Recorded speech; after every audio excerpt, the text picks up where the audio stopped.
TOA Fit Body Boot Camp and Fit Body Forever communities. What's up, everybody? Welcome back to the channel. Robert Linkul with TrainingTheOlderAdult.com and your Director of Education with Fit Body Boot Camp. We have a very fun topic for you today, and we are going to be diving into a new video that Dr. Peter Attia put out. Exceptional video. It's about 45 minutes long. He's being interviewed by his daughter, and they are at a older adult community living center.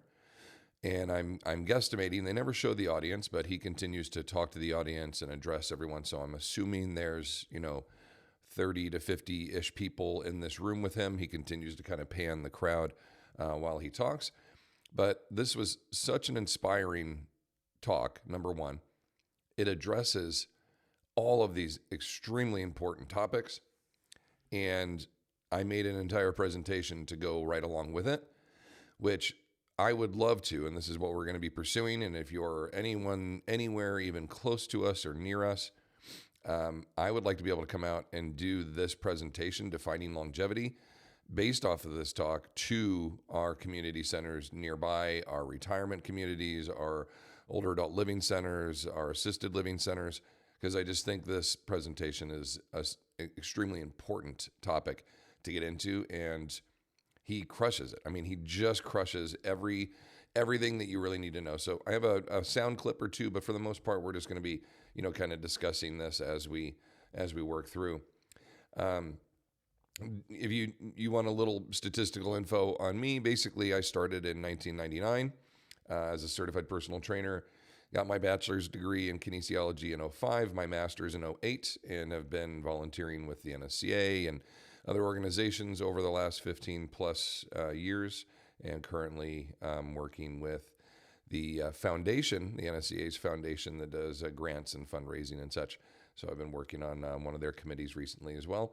And since 2022, been working with Fit Body Boot Camp, and as December 1st of last year came about, became their official full-time director of education. So a little bit of background on me, just so you know who I am. And Peter Attia is the author of Outlive. He's got an amazing story and talks about how he was a emergency room doctor for a period of time and just continued to see people at their worst, like as they were coming into the hospital trying to save lives, but just noticed like that I'm getting people at the very last straw of life. Could I be more proactive and do more good for people on the other end of this, get them before they even end up here? And he just completely changed he's got a great story, but just completely changed his career path. He was a exceptional, and still is an exceptional athlete. Has swam around the Hawaiian Island, like all kinds of great stuff. He was a great endurance athlete, but he's interviewed some of the best and the brightest. I really encourage you to go check out his page and to follow him there. Talking point number one, he just dives into the definition of longevity, what longevity is, and really breaks it down into two things: lifespan and health span. How long will you live versus how well will you live? And really, he has another presentation. It's actually this one right here, the Understanding Longevity, that little 3-minute and 59-second clip. He has this great little grid and this chart that comes up, and he talks about individuals that they're living their lives. They don't do anything for exercise, activity, good food. They just live life. They eat the processed garbage kind of food in front of them, and at like 65 years of age, they die. And then the next person, they focus a little bit on their food and a little bit on their sleep and a little bit on exercise, but not much. And they get to like 70. And right at about 70, they're about to die, and they have this medical intervention, a surgery or a medication or something that kind of comes into a medical introduction into their life that expands their life. But their quality of life is so low. They're near death, but they live 5 more years, but they can't get out of bed. So they lived longer, but their quality of life was quite poor those last 5 years, especially. And then the third person exercises regularly, eats well, sleeps well, hydrates, does all the things to help them improve their quality of life. and they live to like 88 or 90. And right around that time when they're about to die, that window of death, if you will, is very, very short. So the poor quality of life, the bedridden, the I can't speak any longer, I can't eat, I can't drink, the lying on the bed for days on end waiting to die, like that whole thing. I don't mean to be too morbid, but that whole process, which a lot of us have experienced, typically does not occur for these individuals. They live long, they live great, and then short window of death, they're dead. But it's 90 years old, it's 99 years old. It's this long window of life at a really high quality. And so the moral of the story is, it's not just how long we can live, and it's not just how well we can live. It's the combination of the two. We want to have a long, flourishing life of ability, of high quality. And that's equally important, as he discusses on here, is basically trying to maximize our quality of life and our longevity, our length of life, in one combination, to where you can be free or at least minimal pain in your life, that you can do your activities of daily living, that is dressing yourself, standing, eating, feeding yourself, transferring, toileting, everything else that goes on, your daily activities. And you're not in this disability threshold, this area where someone else then needs to help take care of you. You can stay independent. You have high cognition and you maintain a mental sharpness. And the happiness scale for this is very, very high. You have good friends and purpose and a reason to get up every day. And that is one of the highest drivers, highest motivating points of aging, is having purpose every day. And a lot of people will feel the moment they retire, maybe they lose that purpose. And that's just not the case. Basically, that focus or that intention should shift or can shift into, rather than this career choice that you have, is maybe the improving the quality of your life for the next 20 or 30 years. So that's talking point number one, is just kind of defining that. Number two is, how can you improve your longevity?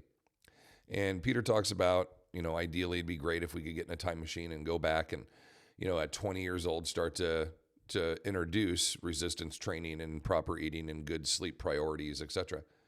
But really the answer is right now. Start immediately. And you meet a lot of folks too. We see this quite a bit from September on. You'll meet people that go, I'm going to get in shape starting January 1st. And you're like, okay, it's September. What are you going to do for the next 3 months? And they're like, well, I just don't want to, it's important, but I need a good starting date. And I'm like, well, it's September 1st right now. How about today? Like, why don't you just start right now? Why do we have to wait for some date? Okay. Start now. Start this moment. You're watching this and you're like, I'm motivated, Rob. Okay. Start today. So let's go resistance train for 20 minutes today. Let's start eating a little bit better. Let's prioritize your sleep. Let's make sure you're getting really good hydration and improving your quality of life as best you can. It's never too late to make these improvements. However, the sooner you start, the greater opportunity you will have to improve those qualities. The idea, the mantra of use it or lose it is very, very real. And if we do not utilize the muscle mass that we have right now and continue to utilize it, you are going to lose it. And this is something as simple as Keegan and I just got back from a trip, and we were watching people as we get onto the plane. How many people can manipulate their suitcase? How many people can carry their suitcase down the aisle, turn, lift it up over their head, put it in the overhead compartment, do so carefully without smashing, hitting people, looking like they're capable and strong, find their seat, get into their seat, do the entire trip, right? Then get out, be able to grab their bag, take it down, and get off the plane rather efficiently. And the numbers of people that do so successfully over the age of 50 is not great. You'll see a lot of individuals looking for help, asking for help. And this might just be a mentality, because as much as I want to see people be able to do that on their own, there's also a side of me that really wants to help people. So I'm always seeking out and looking for someone to assist, rather than allowing them to do it themselves. But you'll feel and see this in the moment where people are like, I got it. I don't need you. Totally cool. Like, stay independent. Please keep doing it. I know it's a simple answer, but or a simple example. But the simple idea of being able to put my arms over my head, reach overhead, if that is not practiced on a regular basis, it will be lost. It is one of the most common limitations is the frozen shoulder, the inability to put your arms 180 degrees over your head. And if you don't have a purpose to do that every day, you simply don't do it. And if you wait a decade until you attempt to do this again, your ability to do so will be quite poor. Almost all of us as kids, 6, 7, 8, 9, 10 years old, you could do the splits, you could run and skip and jump and hop, and you had great pliability. And if you fell off a roof, you would just bounce and get up and run away. Like you could just handle that. But as we start to grow and we continue to grow, simply because we're getting older doesn't mean that we lose that ability. It's because we stop practicing it is why we lose the ability. That's why you'll see gymnasts and CrossFit athletes and people that continue to focus on their flexibility, they maintain it all the way through their life. There's no reason why you can't continue to do the splits as you get older. If you do it when you were 10, you should be able to do it when you're 80 if you continue to practice it. But we don't. We stop and we simply walk and take small steps. And so that's what our body reduces down to rather than maximizes up to. So use it or lose it is a very real thing. And something as simple as 30 minutes, 3 times a week, 90 minutes out of your life. You have 168 hours in every week. So 166.5 of those hours could be spent doing whatever else. But if you put in 3 30-minute efforts a week to just do some basic resistance training, it can have a drastic change in quality of life. Drastic. And by that, I mean posture, sleep, your overall mood, your ability in your body to move and manipulate through, your ability to squat deeper and get in and out of chairs and cars and up and down stairs, up and down off the floor, raise your arms over your head, carry your own groceries. All of these things that, maybe the average 70 or even 80-year-old finds to be quite difficult can become quite simple again. You can feel like you're 30 or 40 years old again simply by just getting your body stronger to do the daily activities that we do on a regular basis, okay? Lift heavy things, walk daily, and avoid injury at all cost. This is something that Peter addresses and discusses in almost every video, how important it is to lift heavy things. And we'll talk about that a little bit more coming up. Walking daily and improving your gait, that is the length of your stride when you walk. The longer your gait, the longer you live. That is a researched component, a research study that shows people that take these small, wobbly little steps, their fall risk is quite high. Their survival rate of that fall is quite low. And their, again, not to be too morbid, but their window for death is 3 to 6 months if that occurs. Those that take bigger, longer steps have better posture, better strength, better stability, much less likely to fall. And even if they do fall, their survival rate is quite high. And that is a base along with grip strength. These are 2 base assessments that you can do to be able to see and have an idea of what kind of risk am I. All of this improves overall quality of life. All right, talking point number 3. This is an audio clip here, so you're going to hear the daughter ask the question, and we'll move the talking points along, but I'm going to let Peter discuss this one to you. When it comes to someone's risk of dying, you characterize the biggest risks as the 4 horsemen. So could you explain what those are? Yeah. I mean, you can't have a discussion on this topic without talking about the 4 horsemen, which, might seem a bit grim, but there's no reason to avoid talking about the inevitable, which is every one of us in this room is not going to be alive at some point. I think to confront the how is important, right? So statistically speaking, all of us in this room are going to succumb to one of 4 processes or disease processes. So in rank order, the first of those would be cardiovascular and cerebrovascular disease. That's the leading cause of death in the United States. That's the leading cause of death globally. It's the leading cause of death for men, and it's the leading cause of death for women, full stop. So that's a heart attack, a stroke. The number 2, and it's not that far behind in the United States, is cancer. And of course, cancer isn't just one disease. We lump it all together. But of course, prostate cancer and breast cancer are, frankly, as as different as, a pickup truck and a Corolla. They both have four wheels, but that's about where the similarity ends. Number three would be the diseases of dementia and the neurodegenerative diseases. And there's a lot of things in here, right? So you have Alzheimer's disease, which is the most common form of dementia, but you also have lots of other types of dementia that are not neurodegenerative, such as vascular dementia. And then you have the fourth horseman is kind of a spectrum of diseases that we call metabolic diseases. The most extreme version of this would be type 2 diabetes. But of course, all along the way, you have conditions like fatty liver disease and insulin resistance. And all of these conditions form a continuum. And the most important thing to know about them is while not that many people will die directly from those diseases, if you have anything along that continuum, it's increasing your risk by about 50% of the other three horsemen. So, and that's where number 5 kind of comes into. He continues to address this and talk further about the accidental death components. So cardiovascular disease, your heart attack, your stroke, about a 50% survival rate. He goes into depth and talks how most people that you have met that have had a heart attack and lived are somewhat modern day miracles. Like the survival rate for a heart attack is not great, or those that have a stroke, the other side of this can be quite poor for them. And so if they're, quote unquote, okay after a heart attack, that's actually quite rare. And though you're like, well, 50% of the time, it's quality of life after they're so affected by some other things, the damage done from their heart attack or from their stroke completely changes them and their ability and whatnot afterwards. So the 50% is like, yes, you survived, but what else is actually, kind of occurred to where you have a change in your quality of life now. Especially with a stroke, they can have all kinds of different limitations in certain parts of the body, their hand or sides of their face, whatnot, that are going to work or not work, etc.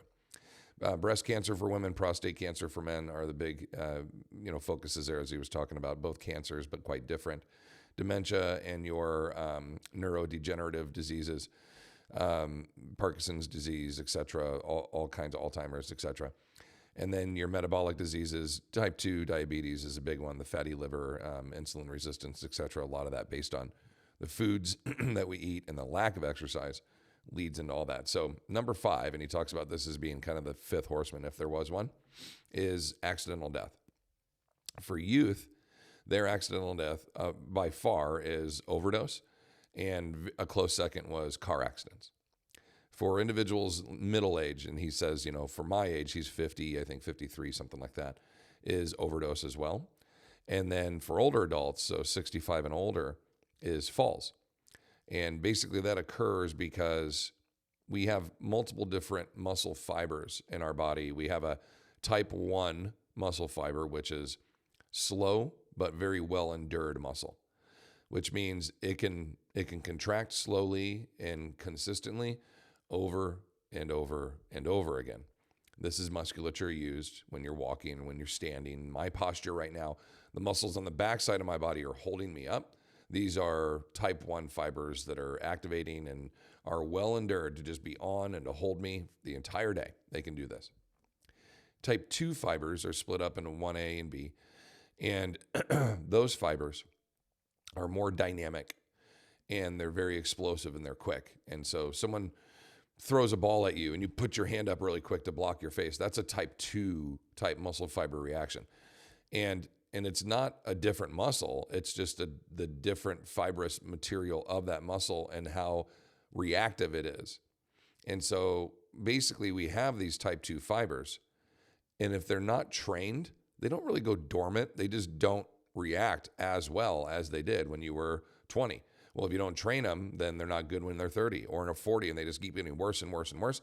Well, the endured muscles continue to become more dominant because you are using them every day. We stand up, we walk around, we do everything long and slow.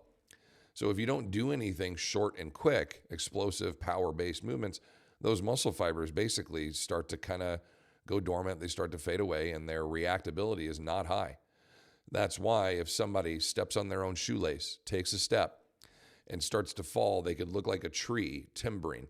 And you will see, this happens often. Almost, I'm not going to say every time, but almost every time I'm at the pharmacy to pick up my monthly meds, I will see somebody fall or nearly fall. And every time when you see them, it's like slow motion. You can see them like, oh no, they realize they're in trouble. There's this full moment of recognition of like, uh-oh, I don't think I can get there. And they just cannot move quickly. They can't, their body is unable because they have not practiced it. And so they will start to timber, and then gravity takes over and they hit the ground quite hard. And if you are to train your body to be more dynamic and explosive, we do things like rebounding, just jumping up and down, like simulated jump rope, dynamic calf pumps, even just up, down, up, down, up, down really quickly. You don't even have to leave the ground. And we do slams and ski ergs, and we push tanks, and we do little mini sprints, and we do vertical tosses and crossbody chops, and we do actions, push presses. We do actions where you're trying to move yourself or some load rather quickly. And that trains those muscles to when you need it, when the moment occurs. I'm going to fall. You can move your legs, you can move your arms really quickly and help you rescue your fall. And we really need that in these older ages. Number one, because women, you are 3 times more likely versus men to have bone density issues. And you are 2 times more likely to have muscle mass loss, sarcopenia, and function, to the point where if you fall, you will not have enough muscle mass to rescue the fall.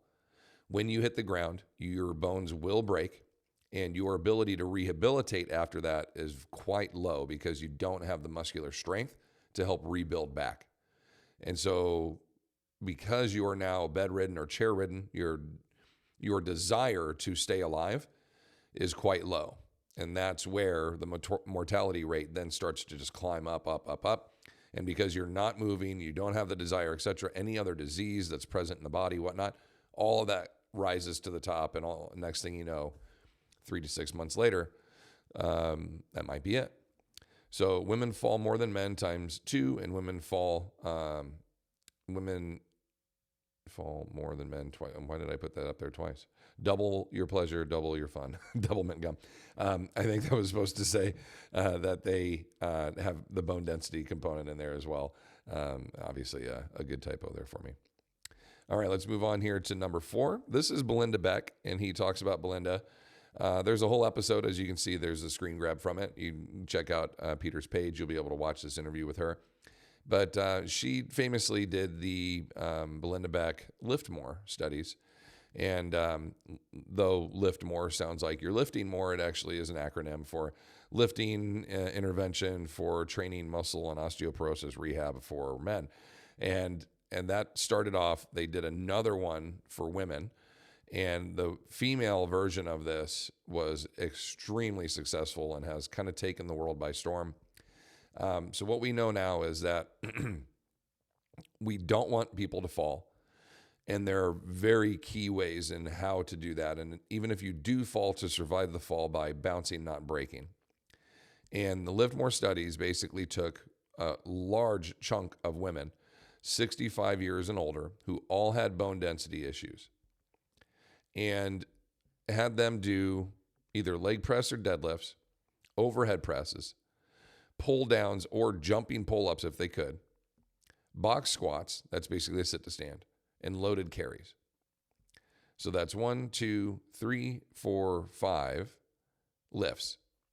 Some, I think they did bench press as well. So let's say six exercises. And every week they would come in for about 20 to 30 minutes, 3 times a week, I believe was how the study was done.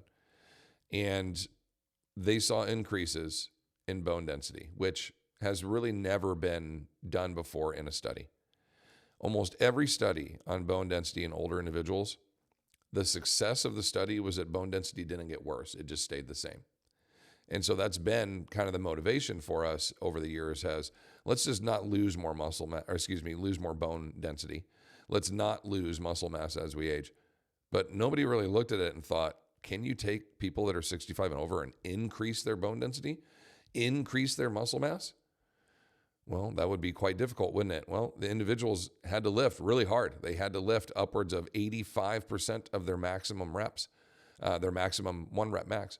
And they had to push and they had to pull and they had to lift heavy load. That means not the pink little dumbbells. That means not, 30, 40 reps. You cannot increase your bone density or your muscle mass by lifting light weights hundreds of times. It's not enough demand for your bones and your muscles to go, all right, we have to grow because of this. But the mindset is, I don't want to lift anything too heavy because I might get hurt. So you lift lighter loads over and over again. And what happens? You get tendonitis, bursitis. You get some type of overuse. That's what itis is overuse, inflammation, injury. And you end up getting that anyhow. So your concern was, I don't want to get hurt. Well, you ended up getting hurt because you overused your musculatures. Had you lifted heavier load and progressed that up appropriately, you would have reaped the benefits for your bones, reaped the benefits for your muscles, and minimized your injury risk. Injury risk of resistance training is less than 4%, everybody, less than 4%. And even those 4%, they are based on in-facility injuries. And a lot of those were people tripping and falling. So it wasn't even because they were lifting when they got hurt. It was because they tripped over the cable cross machine when they were walking around and got hurt. It was simply, are you in the facility? What kind of injury rate do we have? 4%. And this was, I think, 2016 or 18, the studies were done. And it looked at, 100 something different gyms and whatnot. So that injury rate's quite low. I mean, you have a greater chance of being hurt in your own home than you do at the gym. And I just made that up, but I'm suggesting that because we do quite a bit around our house to think like, if I go to this place, I'm going to get hurt. I'm guaranteed an injury. That's not the case. Okay. So increasing bone density, muscle mass, both occurred for these folks. Even the women got taller because their kyphotic curve in their neck started to straighten. So they weren't, I used to be 5'1" when I was 20. I'm 5'2" all of a sudden. No. It was, I was 5'1" when I was younger. I'm 4'11" now. Well, I'm back to 5 foot because I'm not curved and rounded over. I'm starting to see my neck and my shoulders retract and just keep my body a little bit more upright. They increased their foot contact, which is huge. And that's where the hallux joint, the big toe, is vitally important. If your big toe has good pliability and strength to it, your fall risk is really, really low. So big toe strength, all your toe strength really is important, but big toe is really focused. And then your increased Achilles reactivity. That means how quickly can you plantar flex, push your feet down on the ground, raise up onto your toes and return. That's a type 2A fiber response, a quick response. That increased for them as well. So not only did these women get a tiny bit taller, more dense, more muscle, improve their quality of life drastically. The social component was amazing for them. Like, it was fantastic. It was a great, great study to the point where it's now kind of positively affecting worldwide a program called Onero, which is Belinda Beck's training that she's now kind of certifying coaches on, and they are implementing it in their facilities all over the world. So do you want to be, this is a great quote from Lane Norton, do you want to be old, unstable, in pain, and weak? Or would you rather be old, stable, in less pain, and strong? Either way, you're going to have pain. But more pain equals more inactivity. And so the purpose behind this, or the thought process behind this, is we get individuals that come in and they're like, my back and my knees hurt. And every time I start to lift, my back and my knees hurt more. So I think lifting is bad for me. Well, a lot of these injuries are arthritically based. And that means that when your body moves more or moves more than it usually does, the arthritic response is going to increase. You're going to have a flare-up. And your body's going to recognize that, and it's going to go, that hurts. I think we should stop. But if you manage that flare and come back 2 days later and do it again, and manage that flare and come back 2 days later and do it again, and do it again, and do it again, and you just keep doing it. You, as we call it and say in-house, you walk through the fire. You have to go through this level of discomfort in the beginning to get your body to recognize this is what we do now. We move weights every other day. We do that now. No matter what, this is happening. So you better adapt. And 94% of the time, that occurs. The other 6%, zero negative returns. That means no one's arthritis gets worse. They just didn't have a change for 6% of the people. The other 94% of the folks, and we are talking tens of thousands of people that have gone through these arthritic resistance training studies, where they start to introduce 2 to 3 times resistance training, 20 to 30 minutes, just like we've been talking about, and their arthritis improves. Their quality of life improves. Their range of motion improves. Their posture improves. Their mood improves. Their flare-ups drastically improve. You cannot heal away your arthritis. You have it, but you can drastically improve your quality of life with it if you walk through that fire, if you get yourself through the arthritic grace period. And for some, it's as little as 2 weeks, and others, it can take up to 3 months.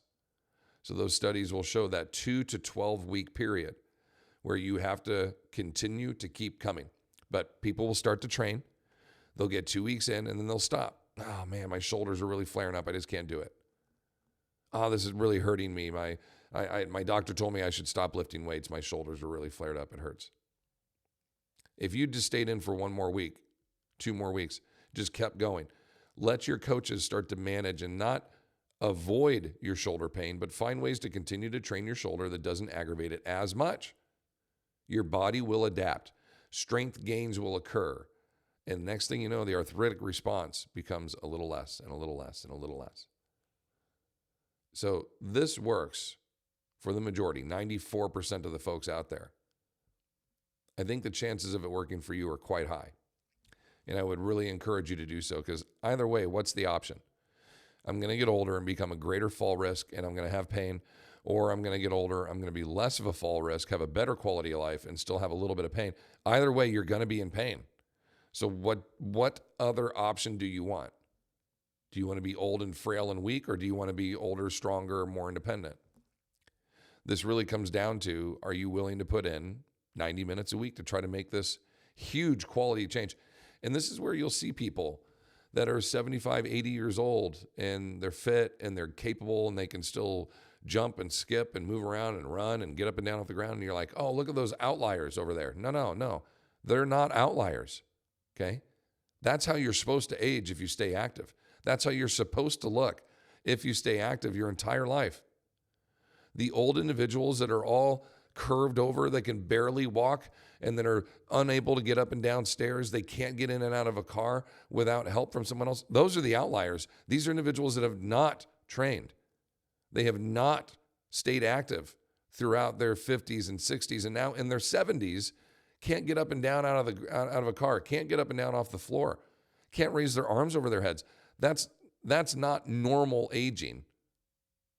That's a result of a society that has not embraced staying active. Okay? Now, this is my personal philosophy. I'm not speaking for Peter now, but I believe he believes this, because this is where I've learned this philosophy from, is listening to him over the years. If people would just simply do 3 30-minute training sessions every week of resistance training, just train every muscle group in your body, you will maintain capability and independence all the way through your life. The only reason you would become dependent on a wheelchair or someone else is a car accident or a catastrophic disease or something like that. Of course, we're always going to have things that come about. But if you just simply say, I refuse to become this old, frail human being, I'm going to increase my quality of life. I'm going to increase my strength. I'm going to improve my function. I'm going to train and get strong enough to be able to do the basic simplicities of life. Up and down floor, up and down from stairs, up and down from the seated position, raise my arms over my head, push, pull, press, carry, split. If I can do all of those things, I will stay independent my entire life. Are you going to be setting records like you were in your 30s? Absolutely not. Will you lose muscle mass? Absolutely. But you don't have to become this old, frail Mr. Burns, curved over man that can barely move and his neck is frozen. This is a result of not being active, of not resistance training throughout your lifetime. So though there are many things that trickle into a good, healthy longevity of life, resistance training is at the base of that entire thing. If we could do 30 minutes 3 times a week of resistance training with everybody, our frailty, our fall risk, all that would drastically decrease, drastically. The choice is yours. Talking point number 5. How long have we been going here? 35 minutes? Okay. How to exercise with physical limitations. Our goal with this is not to work around a limitation. It's learning to work with it. If overhead pressing is an issue for you and it hurts your shoulder, there are many other ways to get your arms over your head that does not include pushing. You could lay on your back and let gravity pull your arms into the overhead position. You could grab onto a handle of a pulley and hinge forward and allow the pulley to pull your arms to the vertical position. You can train in an overhead action, but it doesn't have to be in the pushing process. You could pull from overhead and still train a similar path that'll eventually lead to enough range of motion and strength to where you could press overhead. But if you or your coach doesn't know that, then that process will really struggle to be achieved, let alone even start. So learning to train with limitations is really what started TOA in the first place. We had so many coaches and trainers out there see what we were doing and continue to email and ask, how did you do that? And what could we do with Michael? I have a client who, we got tons of emails. I have a client who, yada, yada, yada. How do I do this? So we started to build our program and started to educate and teach people. And now, 10 years we've been doing that almost. You are less fragile than you believe. He says this, Peter does. Dawn Skelton said this really well in Iceland last week when we were there. She was a keynote speaker, and she had just a great presentation. I got to see her twice, once at the hospital, once at the university. And both times, quit treating old people like they're so fragile and they're so brittle. They are much more capable than they think. They are much more capable than you think. They can be challenged and pushed. You have to do so progressively. Can't just toss them in there, right? They got to progress them up, but they can handle quite a bit of work. And if you do so, it's only going to benefit them. Inactivity hurts more than any activity out there. And this is very common. Peter discusses people with lower back injuries and how they will say, nothing hurts more than just sitting for too long. If you sit down with your lower back, you have an 8-hour flight. Oh man, when you get up, your back's ruined, right? If I could get up every 90 minutes and walk around, that would help, that kind of a thing. Versus, boy, I really hurt my back doing those split squats or those pull downs that we did today. The potential for your back to improve with resistance training is very, very high. The potential for your lower back to improve by prolonged sitting is extremely low. And so if you feel like I'm too injured to be able to train or to make improvements, that is incorrect. Anyone, everyone can get stronger. There is a way to train. And I have yet to meet, and I've met hundreds, if not thousands of people that I've helped advise and give direction to on how to start introducing resistance training to their lives.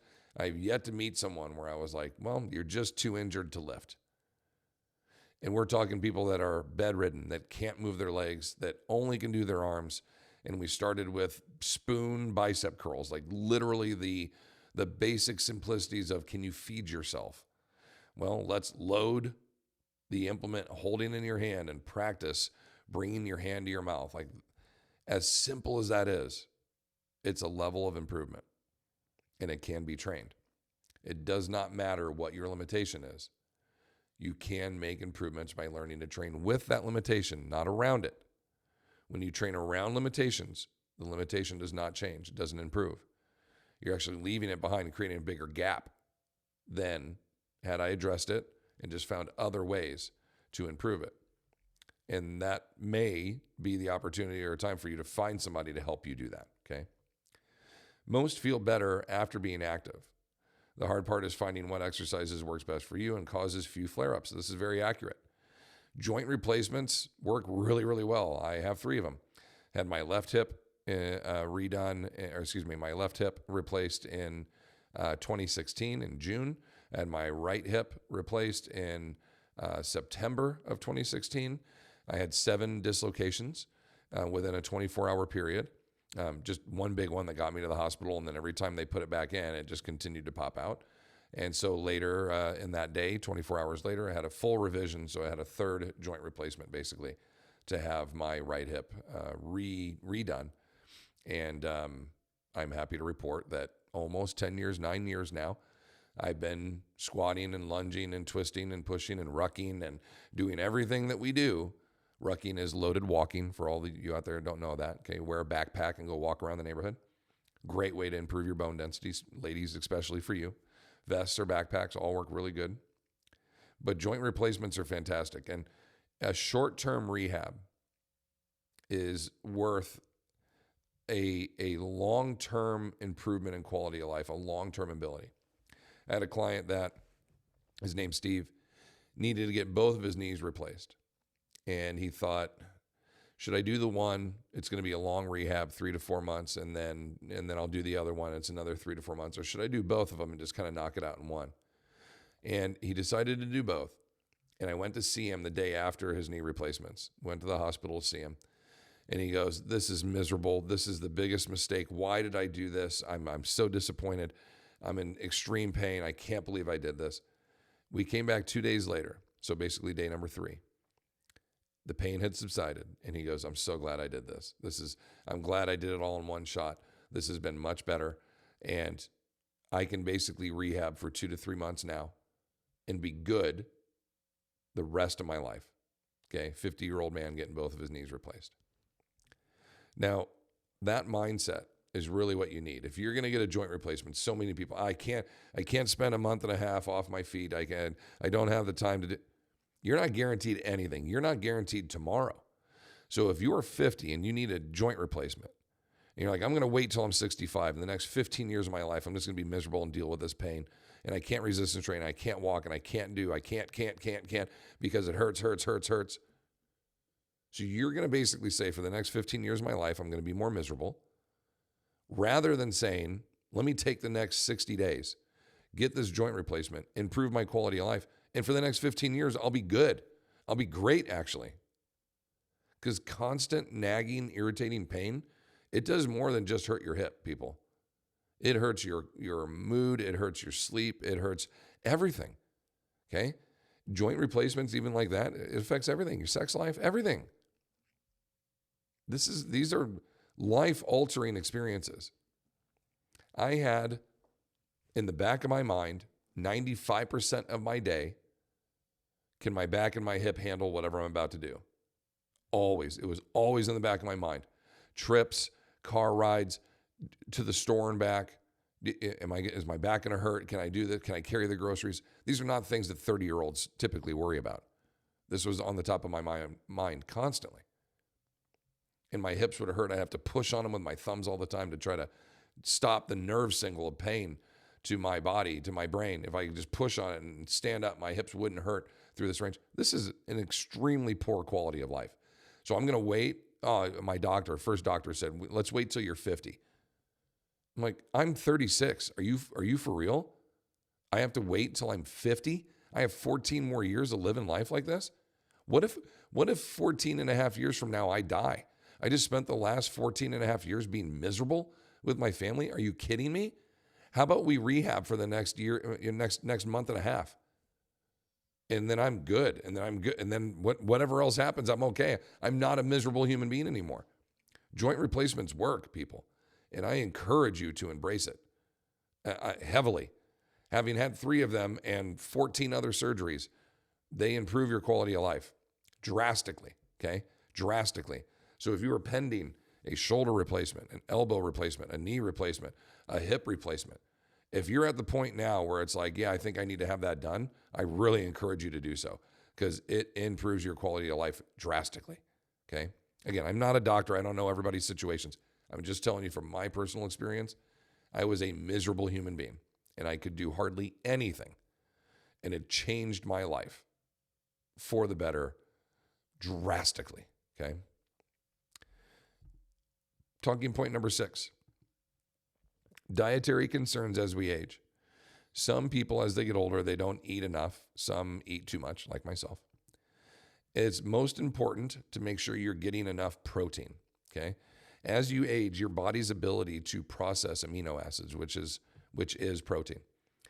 Number one, it starts to decrease your ability to process that and to use those amino acids to rebuild muscle mass, let alone if you don't have a demand exercise every day for those muscles to improve.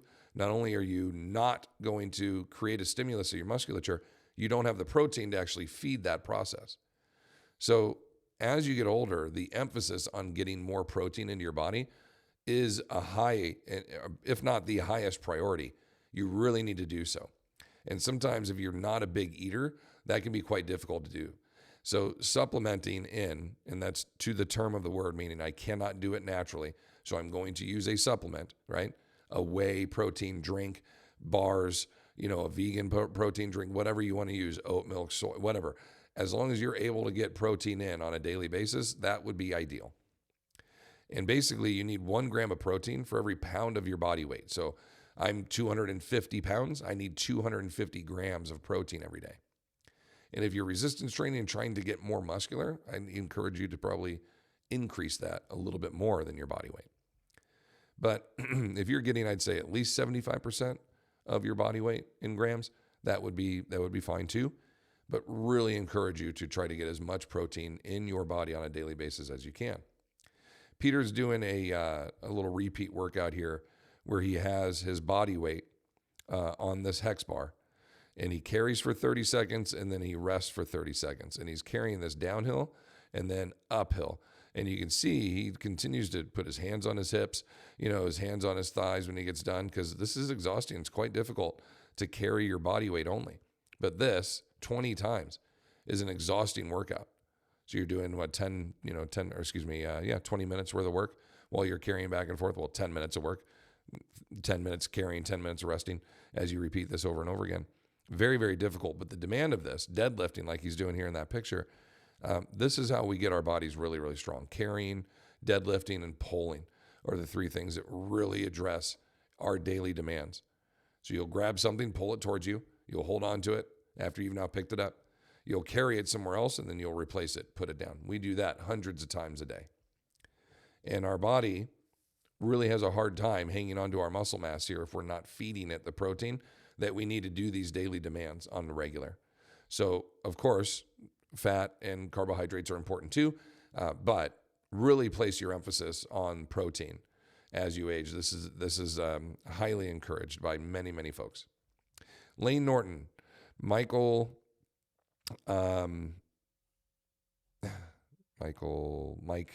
Dr. Mike, and then Andy Galpin. Jeez, that's his name. Dr. Mike, Andy Galpin, and Lane Norton. These are Mike Israetel there in the middle. These are just 3 of the guests that Peter's had on that are some of the best fitness professionals out there, all saying the same thing. Now, he's had Gabrielle Lyon, Andrea, Dr. Beck, Belinda Beck. He's had Stacy Sims. I mean, a whole collection of folks who are all encouraging the same idea of you got to keep resistance training. The basic idea is get stronger as you get older, as much as you can. Go and watch these. They are so good. Also talks about the importance of sleep. It's extremely important. It helps your body recover. It helps your brain recover. This is extremely important for people, especially as we age. We need more recovery. And if you place more emphasis on that, the better. Peter talks about, I'll sleep when I'm dead kind of a mentality. It took him till he was about 35 or 40 to realize that was not accurate. He needs better sleep. Higher quality of performance will occur when you have better rest. Women may not experience this as much as men, but men, we wake often throughout the night for urinary issues. The timing of your water intake every day is quite key. He talks about, yes, hydration is super important, but to do so earlier in the day, you want to try to eat and or drink up to about 3 hours before you go to bed. And that way, if you can basically kind of empty your bladder, it's been 3 hours or so since you've put anything into it. Hopefully you can sleep the entire night without having to get up. But the average man over the age of 50 gets up 3 times a night to go pee. If you're doing that, if you're getting 8 hours or 9 hours, that's every 2.5 to 3 hours you're waking up. You are not getting to deep levels of sleep because you're constantly having to wake up to go to the bathroom. Okay. Alcohol is not a great idea. It's good is not a great idea. It's ideal for helping you go to sleep, but not staying asleep.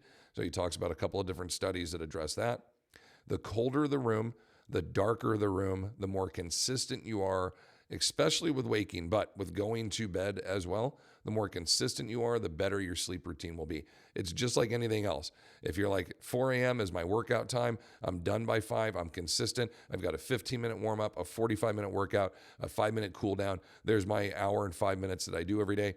If you do that and you're consistent with this and it's your schedule, you'll be really productive at doing that. Well, sleep should not be prioritized any other way. Our girls are in bed and we're reading and or doing whatever we're doing from 7 to 7:15. Keegs and I close down the house, get the dog put away, etc. We're in bed by 7:30. We'll usually watch a little bit of a show or have a chat or whatever it is.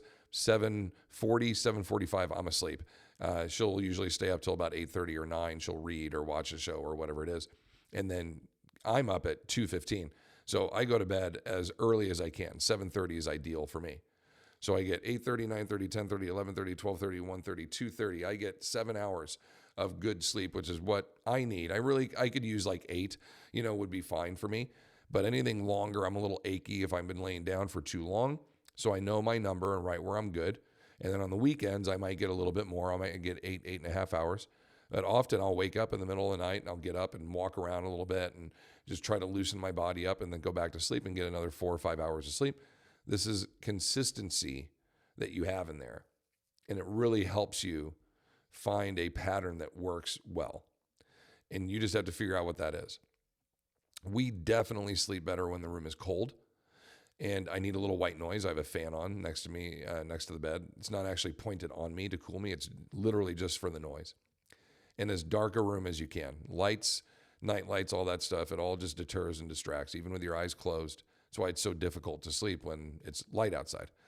Everyone will put on a mask or cover their eyes, this and that. The darkness really helps there. The key too here is, and I have family members who do this. Man, I struggle to sleep at night. I'm like, well, how many naps do you take a day? And they're like, a couple. I'm like, well, that's why you're not sleeping, right? Well, I like to take a nap. I'm just tired throughout the day. Well, you're tired because you're napping, right? You're not getting a full night's sleep because you're taking little bouts of sleep through the day. So if you just force yourself to stay awake the entire day and then sleep really well at night, I tell you, when I put my head on the pillow at 7:30, by 7:32, I'm asleep. Like I am out. I am tired from the day because I've exercised, I've had tons of stimulus, I've had lots of engagement, I've done enough to where my body's like, we're ready to shut this shit down. We're ready to sleep. We've earned our sleep. And that's what I want for you is it shouldn't be a struggle. It should be like, oh gosh, I finally get to shut it down. I'm tired. Well, now you've earned the next 8 hours of rest because your body has had a demand, a reason to sleep. But if you take sleep aids, your body becomes dependent on those sleep aids. And it's good at going to sleep, but not staying asleep because of those sleep aids. So I encourage you not to use those. Okay. Now, when I talk about not napping or not taking sleep aids, I get people who are quite stubborn who say, well, you don't know me. You don't know my body. You don't know the struggles that I have for this. I understand that. And I respect that. However, the research disagrees with you.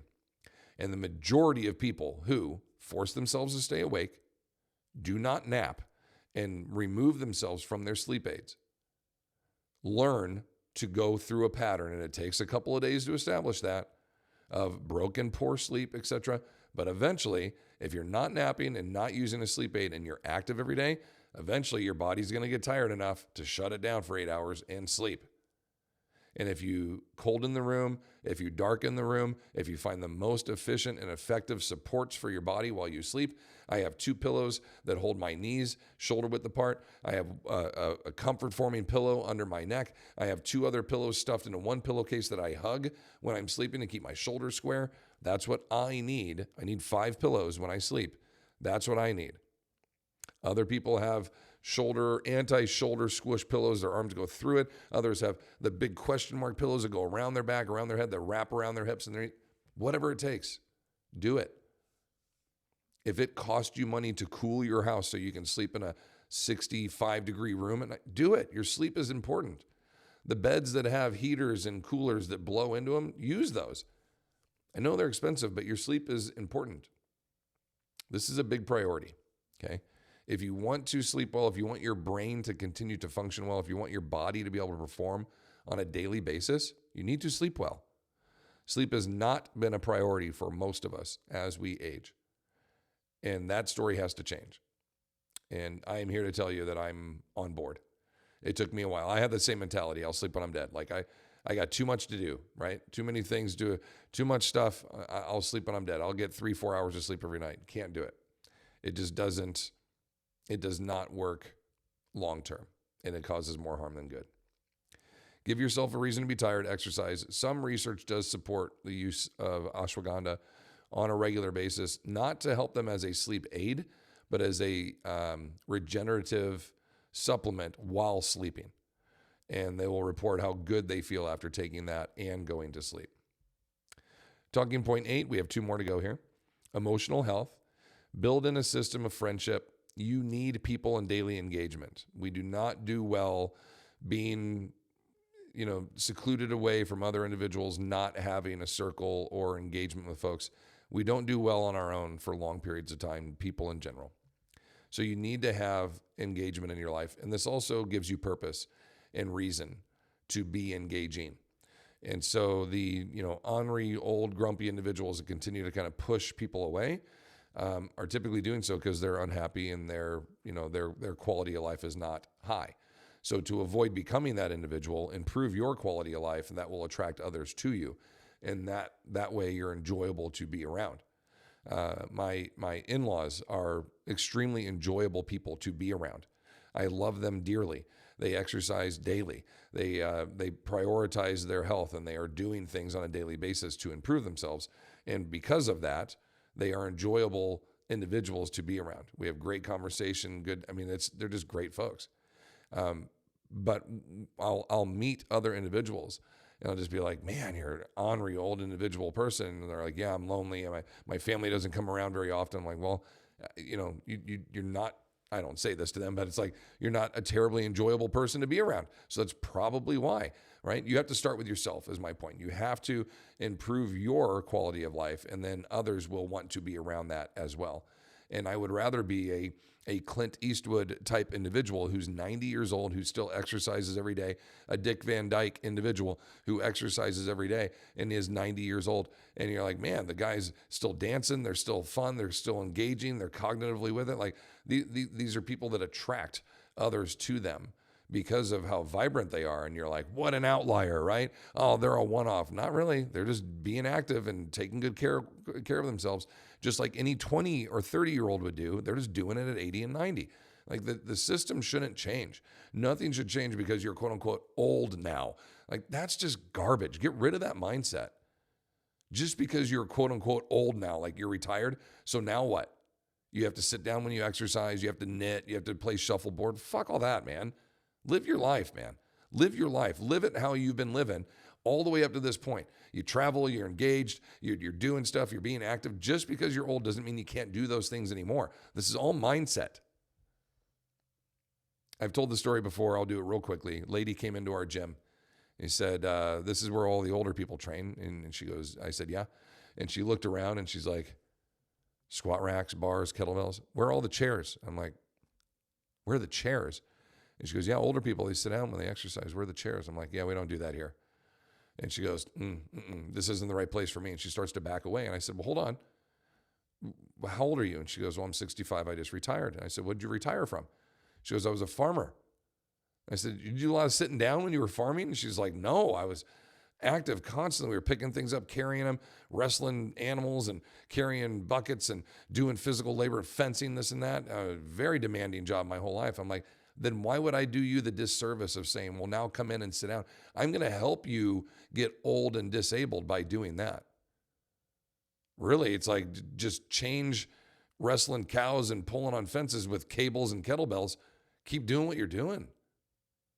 I don't see how that would change anything, right? Like still be physically active. If you were a physically active individual, your bone density is probably great and your muscle mass is probably great. Why would I do you the disservice of giving you little dumbbells and balloons and thigh masters and, like that's garbage. And people that look at that and they're like, well, I started a new strength training routine. I got my 2-pound dumbbells, this and that. Great for day 1. Day 2, go heavier. Like you've got to add in load. You can't baby this. If it's uncomfortable, it's working. If it's not uncomfortable, it's not. I hate to be the person to pop that balloon for you. You have to get uncomfortable. Discomfort is where change occurs. And we're looking for change. This is what we're here for. Part of that is being an enjoyable person to be around. Let me bring this back full circle. Your people around you, it's only going to get smaller, unfortunately, as you age. But you want those bonds with people to get better, stronger. And unfortunately, we see a lot of this 50-year-old plus relationships. So someone's 20, they meet, and for the next 50 years, they're now in their 70s, they've been together. One of them will pass away, and within the next 12 months, the other one will as well. And that shows the connection and the love and the dedication that we have as individuals, that when the other half of your relationship, the other half of the person you've shared life with is gone, the desire to continue to stay is just not there anymore for a lot of folks. So bond, human connection, engagement is vitally important. And we really want people to have as much purpose in their life as they can. And that will only help, improve your quality of life. Just teasing. That was our last talking point. I thought there were 10. So to wrap this all up, Peter's book, Outlive, fantastic book. Bending the Aging Curve by Joseph Signorelli, awesome book. That one helps quite a bit. Old Faithful there, second edition, Fitness Professional's Guide to Strength Training Older Adults. Love that book. Beshel and Westcott, they're great. Scott Hogan, his book, Built from Broken, really addresses limitations and injuries. Pete McCall, Ageless Intensity. These are all great books that can help you in your efforts and desires to resistance train, live healthier lives as we age, and how to do so. And of course, I am always happy to help you. I put peterattiamd.com /outlive if you want to get his book. I was lucky enough right when it came out that he was offering a autographed copy to the first, 250 people or whatnot that ordered. Well, the moment he released it, I purchased. Like I had to have been at least the first, not second person to order. So I'm very proud to say that my copy is autographed. And I hope to meet Peter someday because he's been a very big influence on me and my mission to assist and help as many people as possible. I hope this lands with you. I hope this hopefully inspires or changes something for you mentality-wise, or a family member, loved one, someone in your circle, your friends, your families, your coworkers, etc. Send this to them. Hopefully this will strike some note, some chord, will do something that inspires a change. And I don't know what that is for most people. It just has to come from within. My dad, for 20 years of my life, never wanted to resistance train. He has what we all kind of believe was his first heart attack. And from that moment on, he started coming to see me. Every Wednesday, we had our workouts together. And for 2.5 years, he got strong, he got capable. And for the next 2.5 years, though he had very poor health, his ability and his strength and his cognition, everything else really improved. And it was just proof in the pudding that, number one, it's never too late. At 75 years old, he started resistance training. He passed away at 78. So I had him for 2.5, almost 3 years that we got to do this together. And he was more capable at 78 than he was any time in his late 50s, 60s, and early 70s. He lost a whole bunch of weight, a lot of that due to dialysis, but a lot of that due to improving his quality of life, his eating, and his resistance training. And the guy still had ice cream on a regular basis and still cheated his diet plenty, right? I'm not saying it was perfect, but he drastically improved his quality of life by introducing resistance training into his life 1 to 2 days a week. It was not a huge program, a huge change, but it still had huge effects on him. It made our relationship that was already super tight and close anyhow even better. And I thank God for that, because it was the best 2.5 years that I had in my life, was getting to share that time with my dad. That experience, again, I don't know what triggered it, but I hope if some clip or some section of this video can help do that for your loved one, for your family member, for whatnot, and you get to have some kind of change in that person because of it, man, I hope that happens. I hope that happens so much for you, because I know everybody out there, someone's dad or mom or brother or sister or uncle or grandpa, they're an important person. And if you could have the change that I had with my dad, it is so worth it. And I hope that, I wish that, I pray for that for you. I hope you enjoyed this. Any comments, questions, feel free to hit me up in the comment section below. We appreciate you all. Please like and share and subscribe. Help us grow our channel. And we will see you next time. Until then, we continue to fight our good fight against sarcopenia. Take care, everyone.